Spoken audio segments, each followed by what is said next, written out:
His mouth touched the side of my neck the moment the door closed, and suddenly the room felt tiny. The old desk light threw a warm glow over messy math papers, but the shadows never reached the window where rain streaked down the glass. Before I could think, I was pressed against the bookshelf. My breath caught somewhere between my chest and throat. His hands felt warm on my waist, while my palms pressed against the smooth wood behind me. The storm outside swallowed the small, surprised noise I made when his lips found mine, half gasp, half whisper, while the shelf clock ticked away precious seconds before I could breathe again. He carried the scent of cool night air and cheap mint gum, something wild and desperate. When he whispered, "Tell me if this is too much," his words shook more than my knees. Instead of stepping back, I lifted my chin higher, felt his body match mine until the edge of an unfinished equation pressed into my back through the scattered papers. Every move he made, I felt double, once on my skin, once in the knot of shame blooming hot and low inside me. "Keep going," I breathed, startled by how rough my voice sounded. He listened. One hand slipped under my sweater, fingers spreading across my stomach, warmth spreading outward until my breath caught in his mouth. His other hand gripped the shelf beside my head, knuckles white like he was holding the whole room steady while we both fought not to fall apart. By the time I realized we'd gone too far, I didn't want to turn back. I'm 43. He's 22, my closest friend's son, the young man who started helping me with numbers when I decided to finish the college degree I gave up for marriage, kids, and house payments. He was supposed to be safe, harmless. A bright smile in my kitchen on Tuesday nights, and a patient voice walking me through sample problems. Tonight wasn't Tuesday. Tonight I panicked about an online test due at midnight and texted him for help. "I'll come over," he wrote back. I told myself it was innocent. Then I put on makeup I never wear after dark and sprayed perfume on my collarbone like I was setting a trap for my own control. It worked perfectly. Now we're both caught. He pulls back just an inch, eyes searching mine for permission I can't believe I'm about to give. His breath dances across my cheeks. I notice everything at once, the scratch of his jacket zipper against my hip, distant thunder rumbling, the soft hum of the kitchen fridge down the hall, and the unmistakable pressure where his body urges mine to move, to open, to welcome something I should refuse. "Mrs. K," he starts, voice cracking. "Don't," I whisper. "Not that." My married name sounds wrong in his mouth. "Claire," he corrects, and hearing it sends heat straight to the ache coiled tight in my belly. My hands find the bottom of his shirt, fingertips brushing skin that's tight, warm, impossibly new.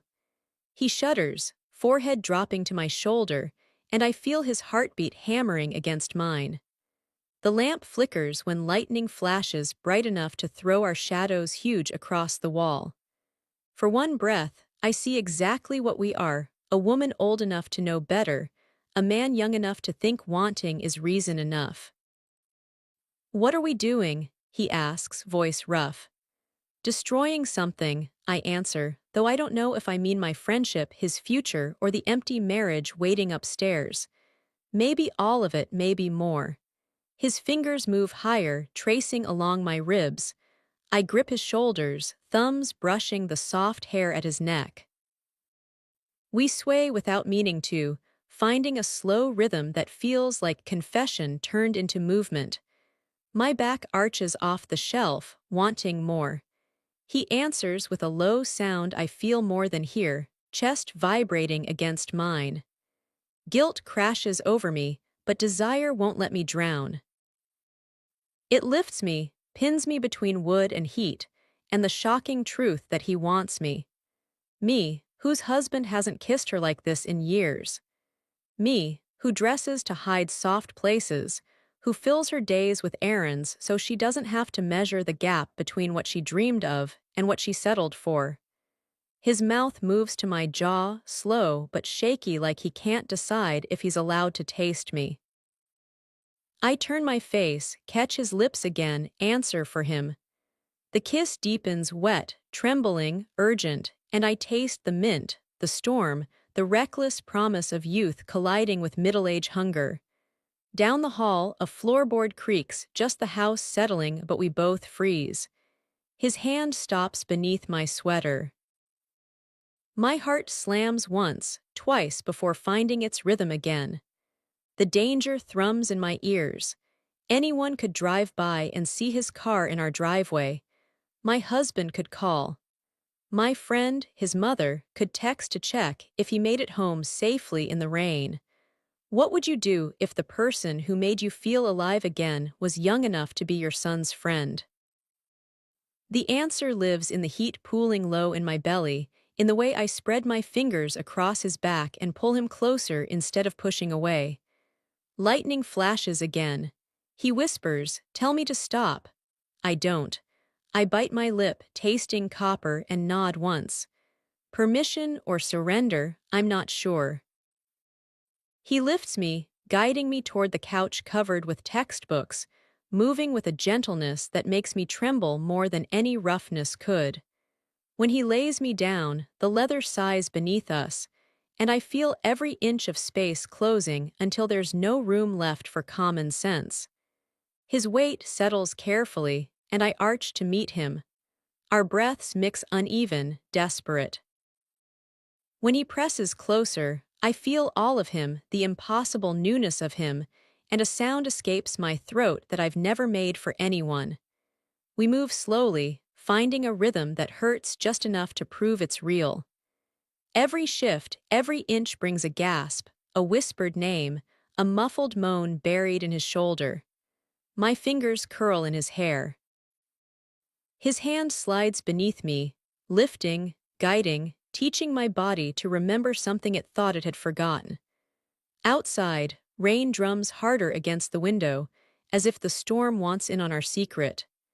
Inside, we cling to each other like the night might tear us apart if we let go.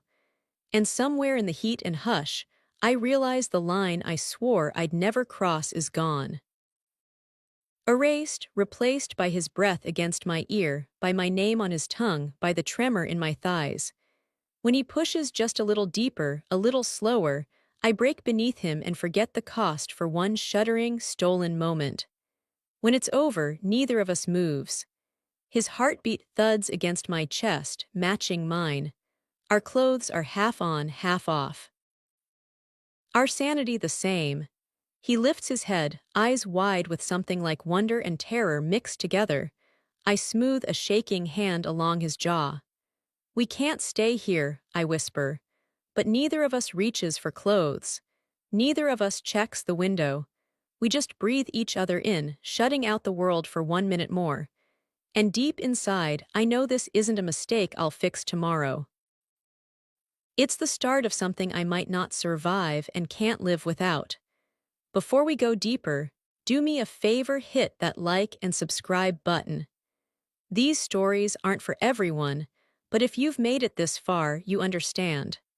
The more you watch them completely, the more the platform shows them to others who feel the same way, and that means more stories coming your way. Let's continue. Friday mornings always begin the same way. I'm awake before 6, tiptoeing downstairs so the coffee maker won't wake anyone. The house feels empty at that hour, just the hum of appliances, the tick of the wall clock, and the soft groan of floorboards remembering busier times. I set 2 mugs on the counter, even though my husband never drinks the second one anymore. It's habit, like I'm keeping up the pretense that we still share mornings. Most days he grabs an energy bar on his way to the gym and calls it breakfast. I watch him leave through the kitchen window, taillights disappearing down the street, then pour the second cup down the drain. The rest of the day is schedules, online classes for my unfinished degree, grocery lists. School pickups, 1,000 small tasks that make me necessary without ever making me seen. At 43, I've perfected the art of looking busy enough that no one notices the quiet under my skin. But on Tuesdays and Thursdays, the tutoring nights, the quiet feels thinner, like it's ready to tear. I met Ethan last spring at his mother's backyard party. He'd been away at college engineering major, smile too big for one face, and he offered to help me carry folding chairs from the garage. We ended up talking about the statistics class I just started, and he said, "Call me if you get stuck." Seriously, I'm cheap help. I laughed. I shouldn't have. A week later, I texted for help with confidence intervals, and he showed up at my door wearing worn sneakers and that same impossible smile. We started at the dining room table. He'd lean over my laptop, smelling like wintergreen and clean laundry, and explain p-values in a voice that made the numbers sound like secrets. My husband would wander through once, maybe twice, before retreating to the den to watch late-night sports. He'd pat Ethan's shoulder, call him kiddo, tell me you finally found a way to enjoy math. I'd smile back, pretend that was the whole reason. The change was gradual, so gradual I could pretend I didn't notice. One evening, the dryer hummed in the laundry room, and Ethan's jacket brushed my arm while we leaned over a problem set. The static snap felt like a spark between skin and air. A week later, I caught him watching me tuck my hair behind my ear, heat blooming in my chest so fast I forgot the formula I'd been reciting. Maybe the line blurred the night he walked in smelling like rain, droplets still clinging to his hair, and I offered him a towel from the hallway closet. Our fingers touched, just touched when he took it. He said, "Thanks, Claire," so softly I felt the syllables settle low in my stomach. I closed the closet door too quickly, heart beating harder than it should for a drop of water and a towel. When he followed me back to the dining room, the space between our chairs felt smaller, the overhead light too bright, my sweater suddenly too thin. I started noticing things I shouldn't, the way he tapped his pen when thinking, the faint scar at his hairline, the way his laugh filled the room and then lingered like perfume. Guilt pricked every time, but it never bled enough to stop me from looking forward to the next session. At home, routine turned cold. My husband's goodnight kiss migrated from lips to cheek. When I tried starting more, he muttered about early meetings, sore muscles. Maybe tomorrow. Eventually, I stopped trying. He slept fine. I lay awake, timing my breaths to the ceiling fan's clicks, imagining Ethan's voice explaining probability curves as his fingertips traced shapes against my hips. The house itself began helping.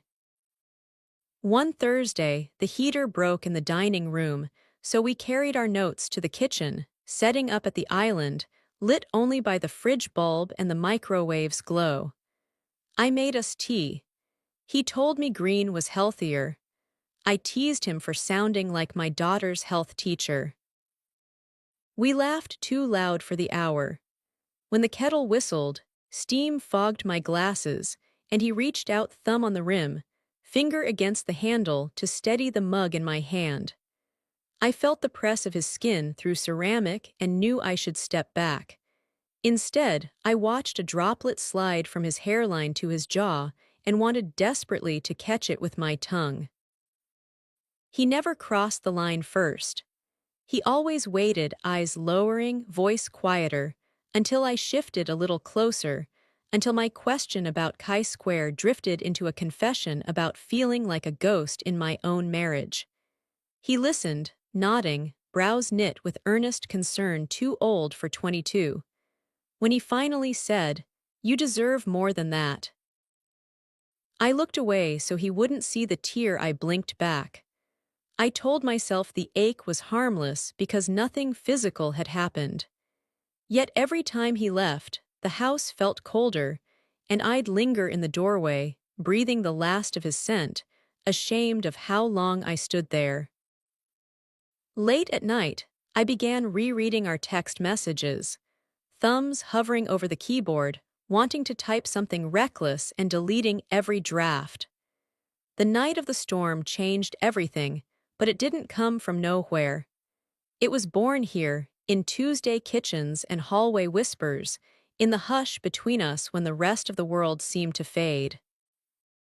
It lived in the scrape of his boot soles on my tile floor, in the way he carried himself with confidence he didn't know he had, and in the part of me that was starving for proof I still existed beyond laundry piles and half-finished degrees. Now, the morning after, the kitchen smells like rain-soaked pavement and leftover guilt. My husband sits across from me, scrolling headlines on his phone. He doesn't look up when I set his coffee down. He just nods, murmurs a distracted thanks. I swallow the bitterness rising in my throat and wipe a non-existent crumb from the counter. Ethan's notebook is still on the island, left behind in our rush, a single sheet of formulas sticking out. I slide it into my own folder, heart hammering like the act itself is evidence. Through the window, gray clouds linger heavy like they know what we did. I tell myself I'll text him to return the book. Tell myself I won't let conversation drift beyond logistics. Tell myself last night was a mistake I can box, label, and bury. But when my phone buzzes in my pocket, my fingers move before my conscience can stop them. His name lights the screen. No words, just a single question mark. I close my eyes, inhale the sharp scent of cooling coffee, and realize shame isn't enough to drown the hunger humming low in my belly. We're past the chapter where guilt alone can save us. The only question left is how long until the rest of my life discovers it. It's easy to pretend something never happened when the lighting is different. When the sun is out and the kids are home and laundry spins in the machine, the memory of skin on skin becomes something fuzzy, something unreal. But then night falls, and with it comes the quiet. That's when pretending gets hard. Ethan didn't come that week. I told myself he was giving me space, that maybe he felt the same storm of shame I did. Maybe he'd pretend it was a mistake and move on, and I could follow. But I also knew deep down I wanted him to come back. I wasn't proud of it, but it was real. When he did come back, it was a full week later. The air felt wrong even before I opened the door. My stomach tightened at the sound of his knock, just once, low and quiet. When I pulled it open, he stood there like nothing had changed. "Hey," he said. "I figured we could finish the chapter you skipped." I should have said no, or closed the door, or told him we couldn't do this again. But instead I stepped aside. "You left your notes," I murmured. He smiled small, barely there, and walked in. He didn't touch me, didn't even brush against me, but the distance between us now buzzed. Everything we didn't say sat on the kitchen counter between our laptops. We tried to work. I asked questions I already knew the answers to. He explained slowly, voice softer than usual, like he was afraid of startling something fragile. Every now and then, I'd catch him looking, not staring, just glancing at my mouth, my hands, my neckline. I wore a sweatshirt, no makeup, hair still damp from a too-long shower. And still, he looked at me like I was something worth waiting for. Halfway through the session, I reached for a pen and dropped it. He bent at the same time I did, and our shoulders collided underneath the island. The contact was brief, bare skin on cotton, but it sent a jolt straight through me. I laughed to cover it. "Guess I forgot how to bend down." He chuckled, but there was something strained behind it. "Guess I should have let you grab it." I held the pen too tightly when I sat up. He leaned away, but his knee stayed close to mine, almost touching, like we both forgot how far we used to sit from each other. Eventually, the words in the textbook stopped making sense. My eyes scanned equations I couldn't process, not with the heat rising under my skin. My hand was still on the table when his finger lightly brushed against the side of it. Just once, just enough to remind me what he felt like. I shouldn't stay too long, he said, but didn't move. I didn't look up. You haven't even finished your tea. He let the silence linger. Then he said, you haven't touched yours either. The clock on the microwave ticked louder than usual. My throat tightened. I didn't think you'd come back, I said finally. I didn't either. There was something vulnerable in the way he said it, no performance, no smirk, just a 22-year-old man who had made a choice he couldn't take back and didn't seem sure if he wanted to. I turned toward him. Our knees bumped, stayed. He didn't pull away. You regret it? I asked. His answer took too long. I don't know, do you? That moment, it could have ended there. A conversation, a confession, an agreement to never repeat it. But I shifted slightly and our knees aligned. I felt his breath hitch.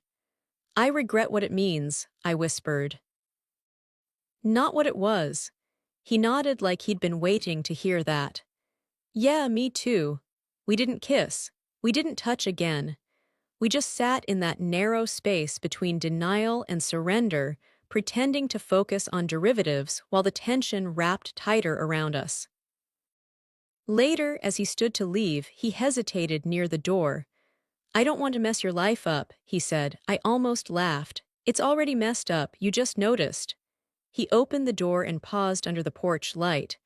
I won't make the first move again, he said. I promise. I nodded, but the problem wasn't his moves. It was mine. The next week he came over again. This time I offered him wine. Just one glass, I said. Just something to take the edge off the week. We sat on the living room couch this time. The hallway light was off. Only the TV glow flickered across his cheekbones. He laughed at something I said. I laughed too, but then neither of us looked away. You ever feel, I asked, like you're not supposed to want what you want? All the time, he said, voice low, especially here. And then the silence held us. He didn't touch me that night, but the way we lingered after every goodbye, every pause before the door, every inhale before a sentence, we were already kissing in every space but literal. I went to bed that night and dreamed of nothing but the shape of his breath beside me. This wasn't a slow slide anymore. It was a freefall with my eyes wide open. It happened on a Friday night, one of those quiet ones where the house felt too big and too silent, like it was waiting for something. The air had that heaviness before rain, thick and still, and I'd left the window open in the kitchen just to feel something move. He came over late, said he had a question about the practice exam, but we both knew there was no test. He knocked softly. I opened the door in a cardigan and an old tank top, trying to look like I hadn't been sitting by the window for the past hour waiting. He stepped inside and the air between us pulsed. No one home? He asked like it mattered. I shook my head. Not tonight. We moved through the house without speaking, not touching, but our bodies already knew the route. I walked to the kitchen, flipped on the stove light, and leaned against the counter like I wasn't shaking inside. He followed, footsteps deliberate. When I turned, he was closer than I expected. Too close. You sure you want this? He asked, barely above a whisper. I should have said no. Instead, I reached for his hand and pulled him toward me. The kiss came fast, hot, nervous like we were making up for all the nights we didn't. His breath was shallow, mine trembled. I felt the edge of the counter dig into my back, grounding me as his mouth traced a line down my throat, stopping like he was waiting for me to pull away. I didn't. The stove light cast a warm glow on his face, flickering across the bridge of his nose, the soft angle of his jaw. His hands were gentle but certain, sliding beneath the hem of my cardigan, pressing flat against my ribs like he was learning the shape of my breath. My fingers knotted in the fabric of his shirt. I could smell the rain starting outside, wet pavement and pine. The tension in the air, the faint rumble in the distance, made everything feel riskier. We didn't speak, just breathed. He moved like he was asking for permission with every touch, like he knew exactly how fragile this was. His hands weren't rough, they were careful, curious. He traced the length of my spine with one finger, sending shivers down to my legs. I leaned my forehead into his shoulder, and for a moment, neither of us moved. It wasn't a rush. It was an unraveling. When we finally gave in fully, it was quiet. No moans, no declarations, just the soft rhythm of skin and breath, the occasional clink of his belt buckle tapping the cabinet, the hush of rain thickening against the window. He pressed into me like he didn't want to be rough but couldn't slow down. I let him in like I was trying to memorize what it felt like to be wanted right here, right now, not in some distant memory or old picture frame. His mouth found the curve of my neck. My arms wrapped tighter around him, nails biting through fabric like I was afraid he might disappear if I didn't hold on hard enough. We didn't go to the bedroom. We didn't undress fully. There wasn't time. There wasn't space. It all happened right there in the kitchen, lit only by the stove light, where the tile was cold beneath our feet and the hum of the refrigerator never stopped. It was messy, breathless, uncoordinated, but real. When it was over, we didn't speak. He helped me pull my sweater back up. I adjusted his shirt without looking him in the eye, and then I said what neither of us wanted to say. "You should go," he nodded. "Yeah," but he didn't move. Instead, he stood there for a second longer, one hand still barely touching my hip, and then so quietly I almost missed it, he whispered, "You didn't have to let me." "I know," I said. "That's the part that scares me." He stepped back. I watched him walk to the door, run a hand through his hair, and pause like he might turn around, but he didn't. When the door clicked shut behind him, I didn't cry. I didn't scream. I just stood there, fingers pressed to my lips, tasting the salt of sweat and skin, and thought, this is where everything changes. The morning after, I folded towels like it mattered. I stood in the laundry room, watching the dryer spin as if it held the answers I didn't want to ask. My hands moved automatically, crease, fold, stack, while my mind replayed the night like a loop. I couldn't stop the heat of his body, the hush of his breath, the way the rain tapped against the window just before everything blurred. I told myself it was just one night, that it would pass, but it didn't feel like a night. It felt like a thread that had already started unraveling the rest of my life. When I saw him again 3 days later, everything inside me tensed. He came by with my friend, his mother laughing, casual, like nothing had happened. And maybe nothing had in his world. Maybe it was just an impulsive moment to him, something he'd already pushed into the shadows. But not for me. He didn't look at me directly, but he didn't avoid me either. He was just present like a bomb in a room that everyone ignored because it hadn't gone off yet. At dinner, I spilled water on my lap. No one noticed except him. He reached over with a napkin, handed it to me without a word. Our fingers brushed, just once. It was enough to send heat rushing up my chest. That night, I couldn't sleep. I lay awake next to my husband, who snored softly, one hand resting on his stomach, the other limp beside mine. He hadn't touched me in 2 weeks, maybe longer.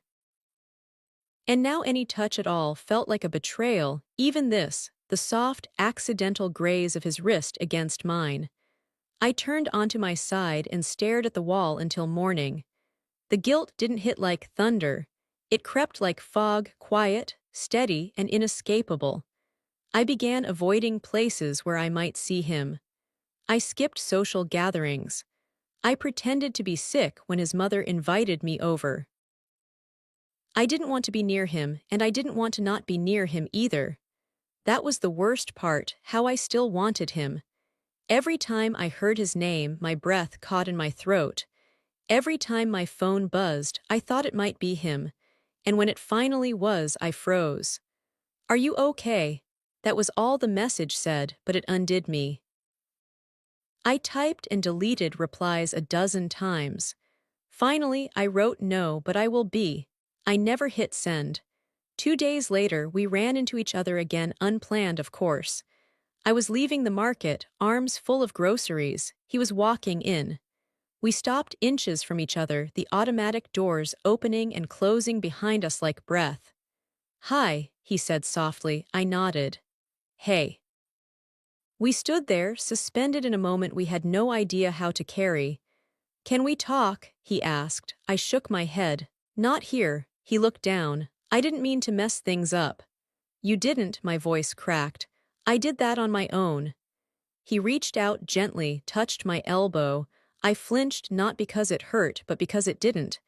It felt familiar, like comfort, like danger. "I keep thinking about that night," he said.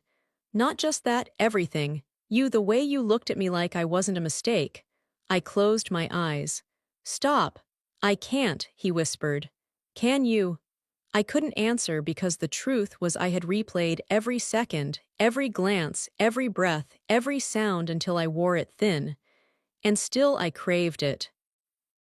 When I got home, I stood at the sink, peeling potatoes like nothing had happened. My husband came up behind me, kissed my cheek absently, asked what time dinner would be ready. I smiled, told him half an hour, and then watched him walk away like he was a stranger in my kitchen. I didn't recognize my life anymore, and the thing I feared most wasn't losing what I had. It was the part of me that didn't want it back. This isn't going to stay quiet forever, and when it explodes, it won't just hurt me. The explosion didn't come with shouting. It didn't come with slammed doors or broken glass. It came with a question. We were sitting at the dinner table, me, my husband, and my best friend, his mother. It was one of those casual evenings where nothing felt quite right. She picked at her salad, talking about the school board and her upcoming weekend plans. I nodded, smiled, responded when needed. But the whole time my chest was tight. I didn't know if it was guilt or anticipation. And then somewhere between her third glass of wine and the silence that followed a story about her coworkers, she looked at me and asked, "Has something happened between you and my son?" It was not a dramatic accusation.